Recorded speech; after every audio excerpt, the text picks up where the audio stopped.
बहुजन विकास आघाडीला धक्का बसलाय। बहुजन विकास आघाडीचे 4 माजी नगरसेवक भाजपात प्रवेश करणार आहेत। राजेश ढगे, सुषमा दिवेकर, ज्योती राऊत आणि माया चौधरी अशी या चौघांची नावे आहेत। हे चौघे सुद्धा भाजपात प्रवेश करतात।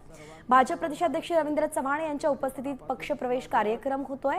तर वसई विरार नालासोपारा परिसरातील भाजपमधील पक्षप्रवेशाला एकंदरीतच वेग येताना आता दिसतोय, ज्याचा थेट फटका बहुजन विकास आघाडीला आता बसलाय। 4 माजी नगरसेवक आहेत बहुजन विकास आघाडीचे, जे आता भाजपच्या वाटेवरती आहेत।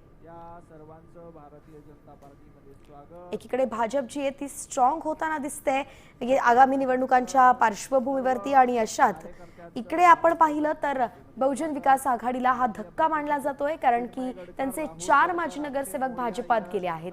भाजप प्रदेशाध्यक्ष रवींद्र चव्हाण यांच्या उपस्थितीत पक्षप्रवेश सोहळा होतोय, त्यामुळे भाजप किती मोठ्या संख्येनं आणि वेगानं आपले जे कार्यकर्ते आहेत, आपले पदाधिकारी आहेत ते वाढवतायत, आपलं बळ वाढवतायत, हेच यातून दिसून येत आहे। भारतीय जनता पार्टीचे प्रदेशाध्यक्ष माननीय रवींद्र चव्हाणजी यांच्या उपस्थितीमध्ये या सर्वांचा योग्य व्यक्तींच्या हातात, योग्य विचाराच्या हातात जाणं हे अत्यंत गरजेचं आहे।